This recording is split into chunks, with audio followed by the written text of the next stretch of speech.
गंदी वीडियो को देख रहे हैं और गंदी चीजों को अपने जीवन में अप्लाई भी कर रहे हैं, जो कि बिल्कुल सही नहीं है। लोगों को ये सब गंदी चीजों को करके बहुत ज्यादा खुशी मिलती है, लेकिन दोस्तों वे लोग ये नहीं जानते हैं कि यही उसका दुख का कारण है। आजकल स्त्री हो, पुरुष हो या कोई यंग लड़का लड़की, संभोग करते टाइम वो एक दूसरे के प्राइवेट पार्ट में अपने मुंह को लगाते हैं और सोचते हैं कि उन्होंने बहुत बड़ा काम कर दिया। खैर, सबकी अपनी मर्जी है, जिसे जो अच्छा लग रहा है वो कर रहे हैं। लेकिन आज मैं आप सभी को एक बौद्ध कहानी के माध्यम से शरीर के 2 ऐसे अंग बताऊंगा जहां भूलकर भी अपने मुंह को नहीं लगाना है और ना ही अपने जीभा को उसमें डालना चाहिए। एक स्टडी के मुताबिक बौद्ध कहानी जीवन में परिवर्तन लाने का एक अच्छा और सबसे सरल उपाय है। इसलिए दोस्तों, आज के इस वीडियो को पूरा अंत तक जरूर देख लेना। वीडियो बहुत छोटी सी होंगी, लेकिन आपको एक अच्छी जानकारी मिलेगी जिससे आपका जीवन बर्बाद होने से बच जाएगा, उससे पहले कि आप इस कहानी में खो जाएं। डिवाइन सत्संग ओम यूट्यूब चैनल को अभी सब्सक्राइब कर लें। तो चलिए कहानी की ओर बढ़ते हैं। किसी गांव में अजय नाम का एक बहुत ही ईमानदार लड़का रहता था और वह गांव में हर किसी का मदद भी करता था। उस गांव के सभी लोग उसका बहुत सम्मान करते थे। फिर एक दिन थोड़ा पढ़ा लिखा होने के कारण अजय को गांव से दूर एक शहर में एक नौकरी मिली, जहां उसे सैलरी भी अच्छा मिलने लगा। हालांकि उसका गांव उस शहर से ज्यादा दूर भी नहीं था, इसलिए वह रोज अपना घर आ जाता था। फिर एक दिन वह अपने ऑफिस में बैठा हुआ था तो उन्होंने अपने ऑफिस के लगभग सभी लोगों के पास एंड्रॉयड मोबाइल देखा। उसने सोचा कि मैं भी एक एंड्रॉयड मोबाइल लूंगा, और उसे जैसे ही सैलरी मिली तो उसने सबसे पहले एक एंड्रॉयड मोबाइल खरीद लिया। उसके बाद वह एक दिन रात को इंटरनेट पर कुछ सर्च कर रहा था तो अचानक उसके सामने एक वेबसाइट आता है, और जैसे ही वह उस पर क्लिक करता है वैसे ही उसके मोबाइल पर एक गंदा वीडियो चलना स्टार्ट हो जाता है। इस तरह की वीडियो वह पहली बार देख रहा था, इसलिए उसे अच्छा लग रहा था और उस दिन वह बहुत देर तक गंदी वीडियो को देखता रहा। दोस्तों, आप समझ सकते हैं कि मैं किन वीडियो की बात कर रहा हूं। खैर, जाने दीजिए। वह लड़का जब भी काम से घर लौट कर आता तो वह इन वीडियो को ही देखता रहता।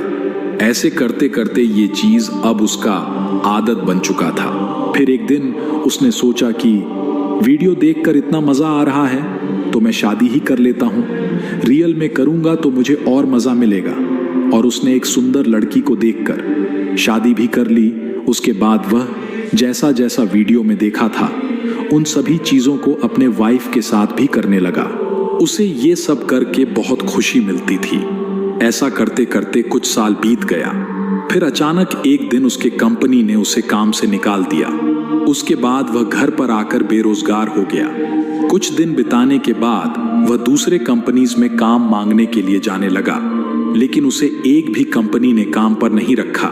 बेरोजगार होने के कारण वह गांव में लोगों से उधार मांगना शुरू कर दिया। गांव में लोग उसका सम्मान करते थे, इसलिए कुछ लोगों ने उसका मदद भी कर दिया, परंतु उसने समय पर पैसा नहीं लौटा पाया। इसलिए जो लोग उसका सम्मान करता था वही लोग अब उनको भला बुरा सुनाने लगे। उसके बाद गांव के लोगों ने भी उसका मदद करना बंद कर दिया। वह लड़का किसी को कुछ बोलने मात्र से ही हर कोई उसे भला बुरा कहने लगता। इस तरह से वह बहुत परेशान होने लगा। उसे समझ नहीं आ रहा था कि उसके साथ ये सब क्या हो रहा है। कुछ समय पहले ही उसका एक अच्छा खासा नौकरी था, गांव में सभी उसका सम्मान करता था, परंतु अब हर चीज उसके साथ उल्टा होने लगा। फिर एक दिन वह YouTube देख रहा था तो उसके गांव के लड़के को उसने वीडियो पर देखा। वीडियो में वह एक बौद्ध साधु के बारे में बता रहा था कि वह बौद्ध भिक्षु हर किसी की परेशानी को दूर कर सकता है। तब अजय देर ना करते हुए अगली सुबह उस बौद्ध भिक्षु के पास चला गया। उसने उस बौद्ध भिक्षु को अपनी सारी परेशानी को बताया और बोला कि हे महात्मा, मुझे इस संकट से बाहर निकालिए। मेरा जीवन तहस नहस हो चुका है। मुझे कोई उपाय बताए जिससे मेरा सब कुछ ठीक हो सके। उस बौद्ध भिक्षु ने उसकी हर एक बात को ध्यानपूर्वक सुना और कहा कि हे बालक, तुम अभी घर जाओ और घर जाकर अपने पत्नी से बहुत प्यार करना। जब तक तुम्हारा मन ना भर जाए तब तक तुम संभोग करना, उसके बाद मेरे पास आना। उस लड़के ने बौद्ध भिक्षु की बात मानकर घर आया और अपने पत्नी से प्यार करने लगा, अपने पत्नी को जी भर के किस करने लगा। परंतु उसका सबसे गंदी आदत जो थी वो ये था कि उसे अपने पत्नी के मलद्वार को चाटने में बहुत अच्छा लगता था। वह उस दिन अपने पत्नी के मलद्वार को बहुत देर तक चाटा और वह लड़का गंदी वीडियो देखकर और एक चीज को सीखा था, वो ये था कि वह जब भी अपने पत्नी को प्यार करना शुरू करता तो अपने पत्नी के पांव को भी अपने मुंह में लेता, अपने पत्नी के पैर के उंगली को भी चुसता रहता। फिर अगली सुबह वह लड़का उस बौद्ध भिक्षु के पास गया और प्रणाम करते हुए कहा कि महात्मा, आपके आदेश अनुसार जैसा आपने कहा था मैंने वैसा ही किया। हालांकि बौद्ध भिक्षु कोई साधारण व्यक्ति नहीं था, उसने उसका चेहरा देखकर सब कुछ पहले ही समझ चुके थे। फिर उन्होंने उस लड़के को कहा कि तुम अपना जीभ निकालो। लड़के ने अपना जीभ निकाल कर दिखाया। उसके बाद उस बौद्ध भिक्षु ने कहा, वैसे तो तुम जैसे पापियों का शकल देखने मात्र से सामने वालों का दिन खराब हो जाता है, परंतु तुम मेरे पास मदद के लिए आए हो, इसलिए मैं तुम्हारा मदद जरूर करूंगा। फिर बौद्ध भिक्षु ने कहा कि क्या तुम्हें पता है कि तुम कितने बड़े मूर्ख हो? क्या तुम्हें पता है कि तुम कितनी बड़ी गलती कर रहे हो?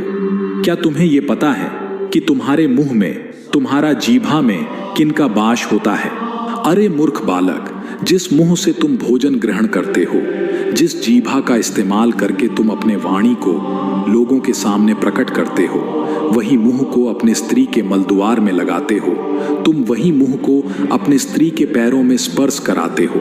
क्या तुम्हें ये पता नहीं है कि मनुष्य के जीभा में मां सरस्वती का वास होता है? जिस भोजन को तुम खाते हो उसे तुम्हारे हिंदू धर्म में मां लक्ष्मी का स्थान प्राप्त है और तुम अपने इस पवित्र अंग को गंदे अंग में डालते हो।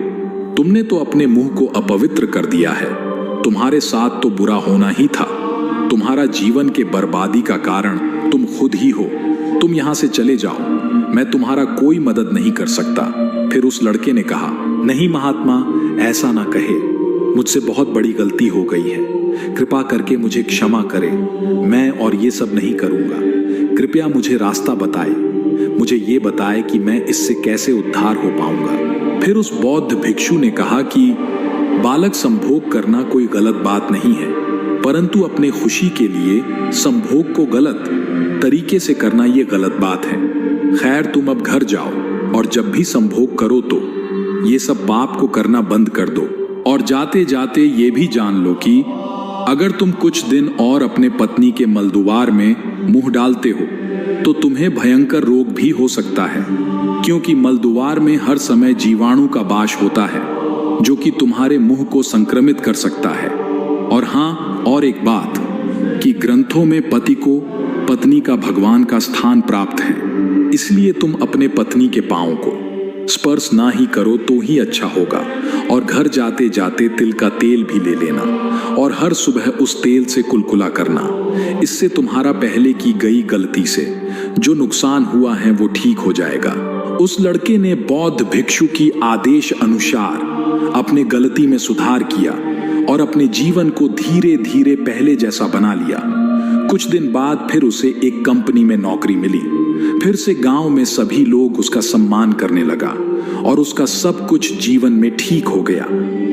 दोस्तों, संभोग यानी कि सेक्स कोई बुरी चीज नहीं है, परंतु आजकल लोग इससे अपना मनोरंजन का साधन समझ बैठे हैं और अपने मोबाइल में गंदी चीजों को देखकर लोगों का पूरा माइंडसेट ही गंदा हो गया है। आजकल लोग ये सब चीजों में इस तरह से पागल हुए बैठे हैं जिसका कोई हद नहीं है। खैर, और इस वीडियो को ज्यादा लॉन्ग नहीं करूंगा। तो दोस्तों, कैसी लगी आपको हमारी आज का ये वीडियो? हमें कमेंट करके जरूर बताएं और अगर हमसे कोई गलती भी हुई हो तो उसे भी कमेंट में जरूर लिखें। साथ ही वीडियो को एक लाइक अवश्य करें। आपका एक